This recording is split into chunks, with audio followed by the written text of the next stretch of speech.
Kanisa, tupigie our brother Karaja makofi mazuri.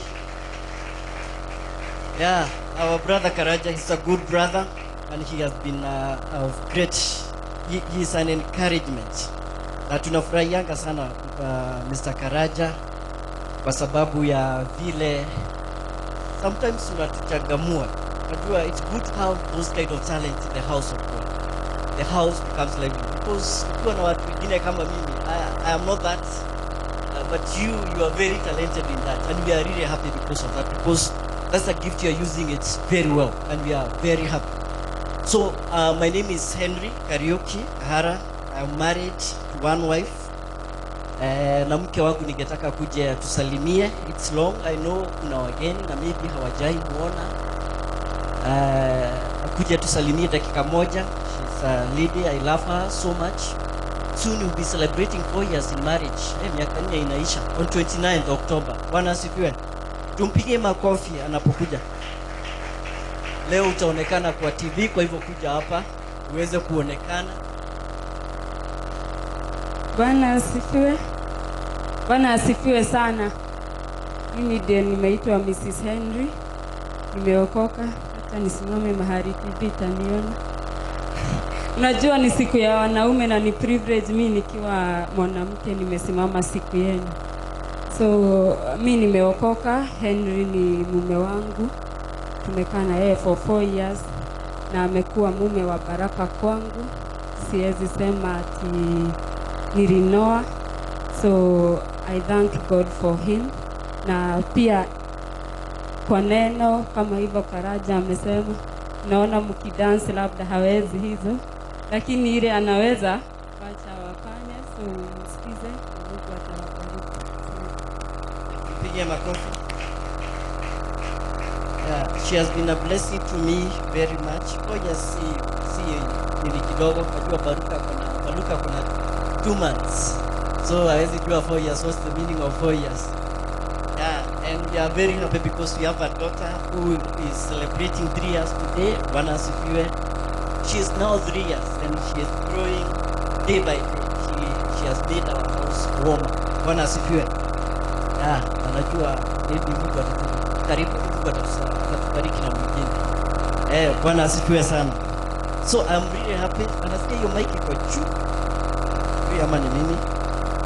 Yeah, I'm really happy. Thank you so much, Pastor, for giving me this opportunity, and our mom, Margaret, for this opportunity to minister the word in this place. I'm grateful because of that. And also, wanaume nashukuru sana. So today, I would like us to learn the word of God. There is something God has been teaching me in the book of Genesis. I think most of the times our places we reading the book of Genesis. And you know Genesis, and the book of Genesis is a good book. And I've been reading the book of Genesis chapter 25 verse 28. That's where I would like us to dwell in. It's a story we know very well. And it says that Isaac, who had a taste for wild game, loved Esau, but Rebecca loved Jacob.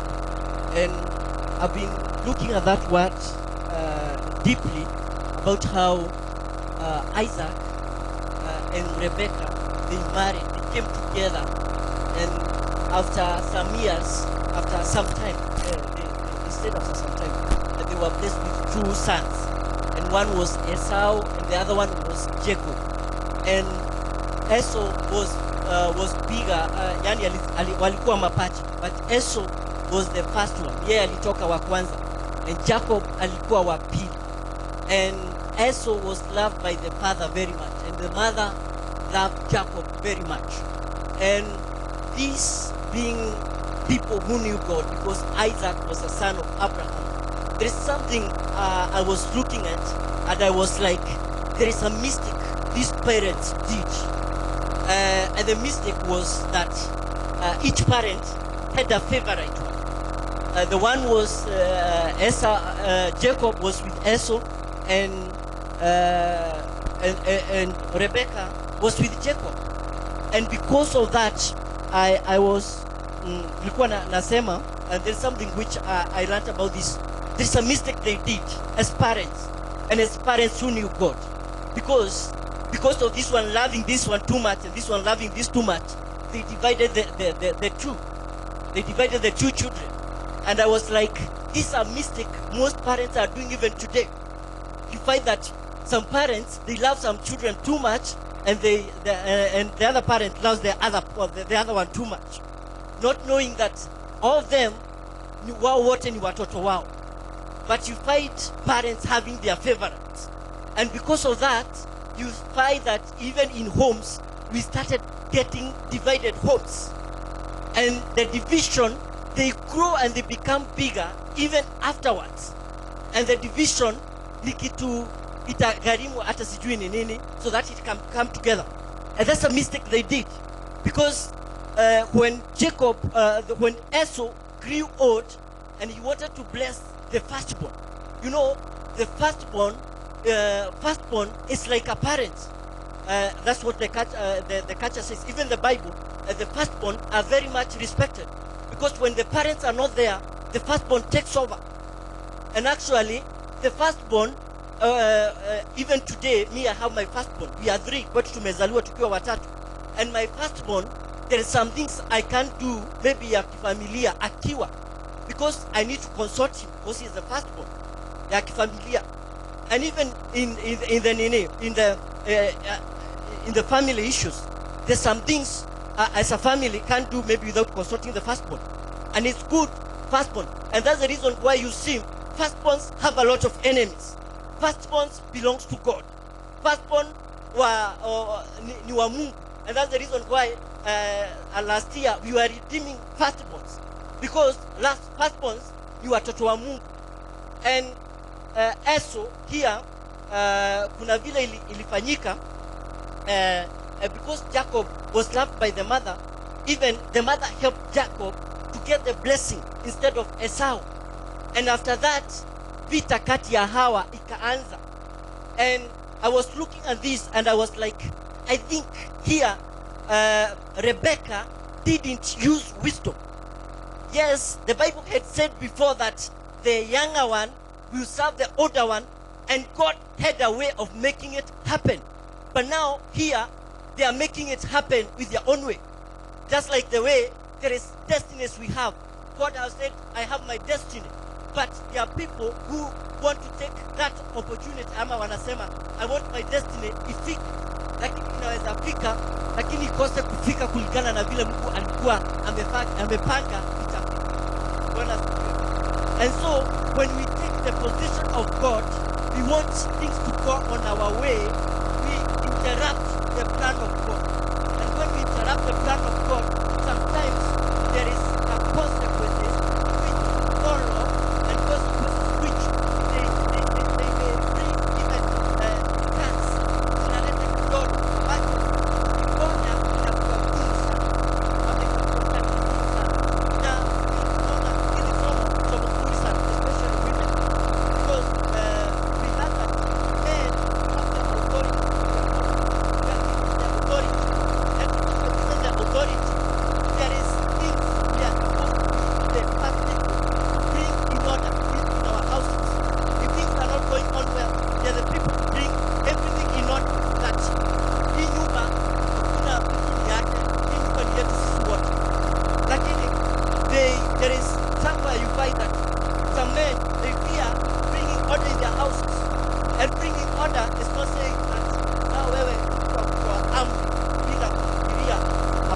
sisemi hivyo, but there's some things you need to act on before they got too much. Bwana sifiwe. And here I see this man by the name Jacob, Isaac. He failed to bring his house in order, kuleta nyumba yake pamoja, and because of that vurugu zikaanza kwa nyumba yake ama kwa boma yake. And see, when we fail to take our position as men the way we are supposed to take, there is a lot of things which happen, bad things, when we fail. I know sometimes it's not easy, and it's wisdom. It's about wisdom. And I'm not saying that this man was not wise. He was wise, but there is a decision you can make, one decision, and people see you as a foolish person. One decision in life, one decision, you are somewhere in leadership, but you make one decision, na hiyo decision inaonyesha wewe hapa hukufikia, ama hapa wewe hapo ulifanya nini kabisa, ulinoa. And so it's good for us to ask God for wisdom. There is no person who can lead well. And wisdom, you don't want to get wisdom. The Bible says that you get wisdom. If you don't have wisdom, you get wisdom. So wisdom, you can only get wisdom from God. Mambo na vile nini. And I've seen people doing things which are not in accordance to the will of God because of lack of wisdom. And one of the things I've come to realize is that some people even do one thing I've come to realize is that actually this I had somebody who I really the world is governed by words. Maneno ndio inatawala dunia, ndio inatawala taifa. Just another day, the president said, hakuna mtu kujua anafaa kuwa nje 7 p.m. Akasema hivi, unless you have a letter. And that's what happened. Nobody, hautapata watu hapa at 7 p.m. Unapata by 7:30, 8 kuna watu because the world is governed by words. Even the nation like Kenya, we are governed by words. Katiba ya Kenya, their words were spoken and then were written down. Zikaandikwa chini, zikawa sasa because of words. And you find that people, and especially parents, they don't see the way of the man.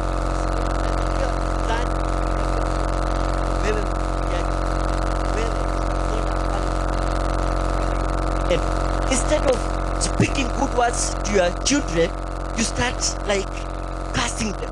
You start like you're not giving them hope. And that's a mistake people are doing. Lack of wisdom. Unapata mtu ana kama maybe ni msichana, unaweza kusikia mtu akisema ati especially kwetu Kikuyu, maybe ni msichana anafanya kitu naambia toka akiona ukifika. And you see that word ati tutaomba inaingia because you are the parent and that word has power. Na unaona pengine huyo mtoto akifika age ya kuolewa, unaona ana struggle because of the word you spoke to that person, to that daughter of yours. Ama ni mtoto maybe umekasirishana na wewe kama mzazi unakasirika sana, unamwambia word inakaa ndani yake na inamhaunt. And it's good, we as parents and especially fathers, fathers are in charge of blessing. Fathers ni wao wanabariki watoto. And that's the reason why mothers are encouraged, wanaambiwa hata ukijua mzee ni mbaya, usiambie watoto baba yenu wanakuanga, because utapata hao watoto hawapatii baba heshima. Na akikataa kupatia baba heshima, pengine baba awe ni baba hata hamjui Mungu, anaweza nena maneno mabaya juu ya watoto hao. Nao watoto they fail in life. Ham, the son to Noah, inasemekananga sisi wa Afrika, sisi ni kizazi cha Ham, kwa sababu Ham alilaaniwa na baba yake.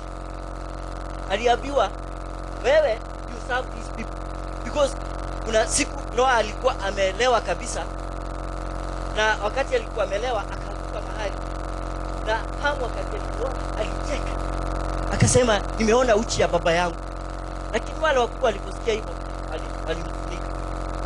And Noah akamlaani Hamu, na sasa kizazi chake kina struggle. Another pastor alisema hapo, akasema ndio sababu tunaonanga wazungu kama ni watu wa klasi ya juu sana.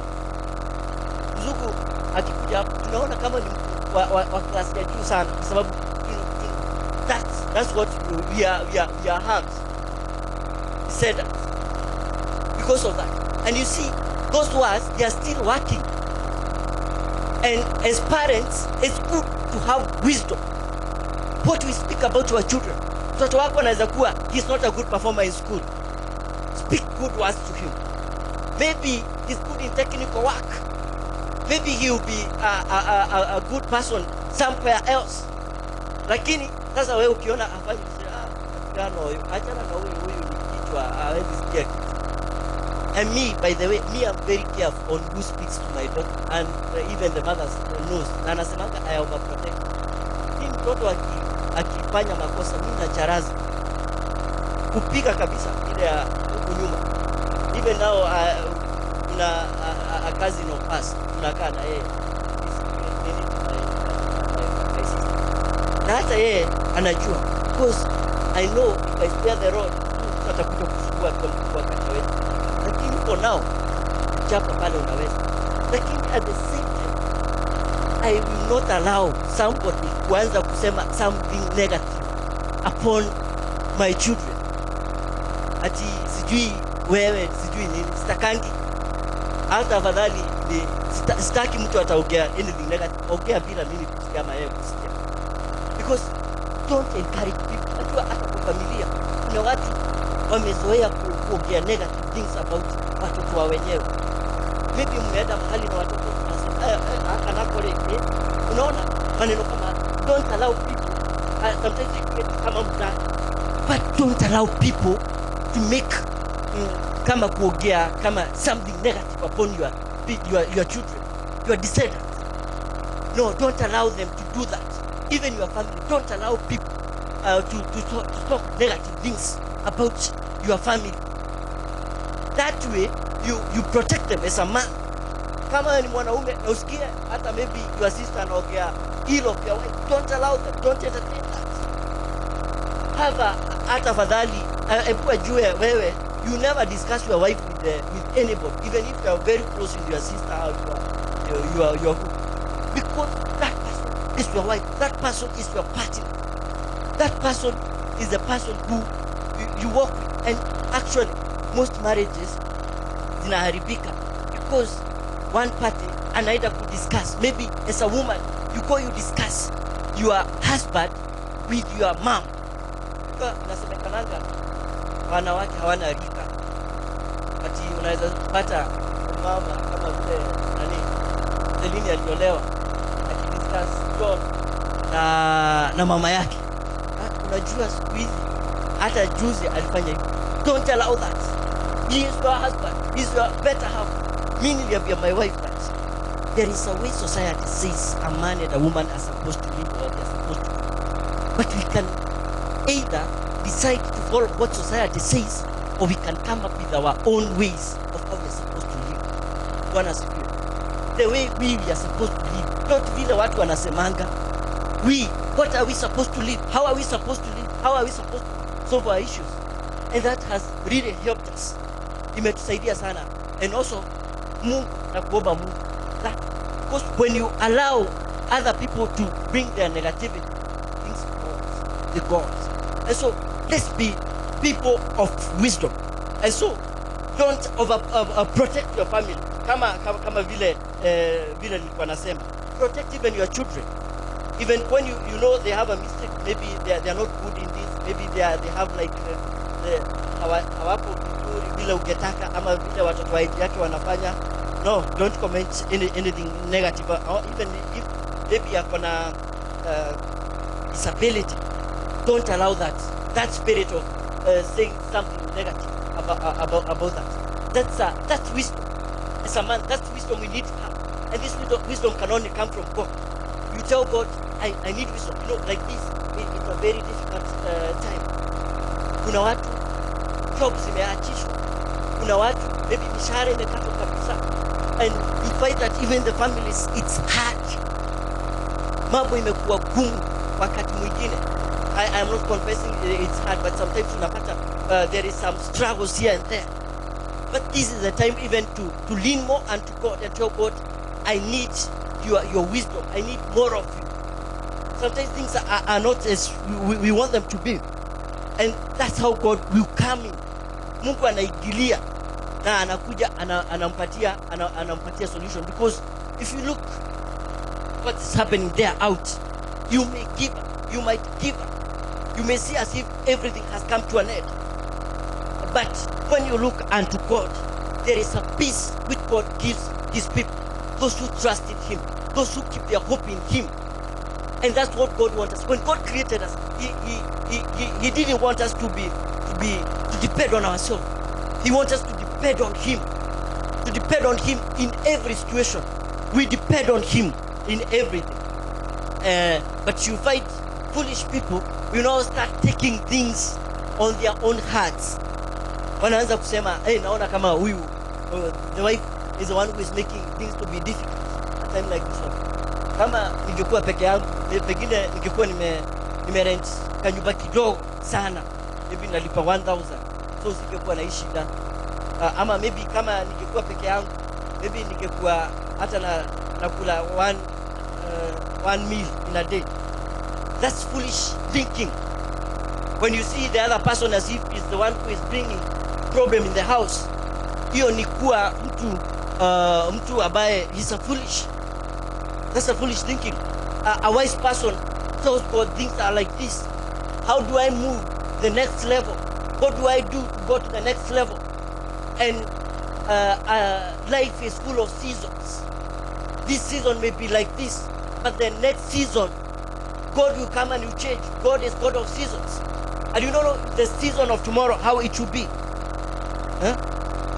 And you find foolish people, most of the times, they even carry grudges. You know, kuna wakati mimi niko mtu wa grudge. Mtu akifanya kitu kibaya ama aseme kitu kibaya, niko nambeba sana kwa roho yangu.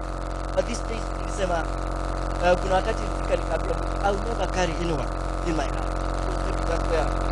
Huyo ameona aseme hivyo ama anaonelea vyema hivyo anafanya hivyo vyema.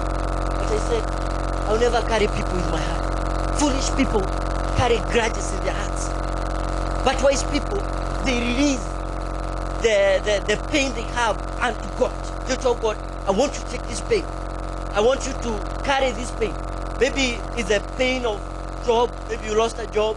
And maybe you are like, I never deserve to lose a job. Maybe ulifanyika kitu biashara yako ikaaguka. Maybe something happened in the family. A wise person will go to God and tell you, I want you to carry this. I want you to remove this in my heart. But not carrying grudges. People who carry grudges, they are foolish. Wewe niwe unaweka life yako iwe hard life. You're making your life hard and bearable. And you have a difficult time.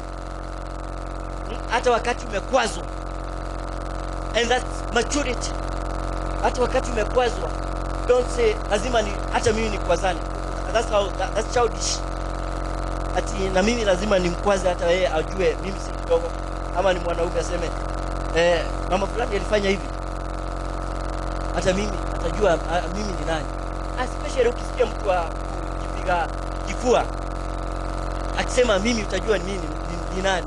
That's a foolish person. We need to be full of wisdom when we are dealing with everything. Naona time yangu karibu kuisha.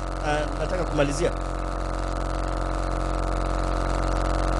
We all need to know that the world is governed by our words, and we need to walk in what in wisdom in whatever we are doing. Wherever we are, let's walk in wisdom. Let's pray God for wisdom. Wisdom comes from God, and God is the only one who can give us the true wisdom, because God is God is a faithful God. And having money doesn't mean you are wise. You need to kutofautisha hizo vitu. These days kuna watu wanafikiriaga pesa is evil. Money is very good. I'm looking for very good. Nasemanga kama kuna mtu anatafuta pesa ni mimi mmoja wao. Because I know what they can do. It can change your life. But you can have that money but you are fool. Ushaiona watu wako na pesa lakini hawezi saidia. Yeah. That's a foolish person. Hawezi kusaidia hata mtu wa karibu na yeye. That's a foolish person. We need to be wise so that God can help us. And may God this morning give us wisdom in every situation. In our jobs, may God give us wisdom. In the decision we are making, may God give us wisdom. Even in whatever we are doing, may God give us wisdom. Because wisdom is very important. And I am not speaking this word because I am very wise. I am praying for wisdom from God. Because as you grow, wisdom is a necessity. You need to have it every day. Ni kama ujazo, unajazwa kila siku. Huwezi ukakuja saa moja useme sasa mimi am a Christian totally kabisa. You need God to speak to you every now and then so that you can be full of wisdom. So may God help us to be full of wisdom. And I know God is good. We just need to pray for wisdom and God will give us wisdom. So let's be on our feet. Let's pray God to help us be full of wisdom even this season. In our nation, we pray God to give us, even our leaders, wisdom. Everywhere, God to give us wisdom because He's good God and He is able more than ever. Thank you, King of Kings. And thank you, Jehovah, because of being good God to us. And thank you because of speaking to us and speaking to us about wisdom.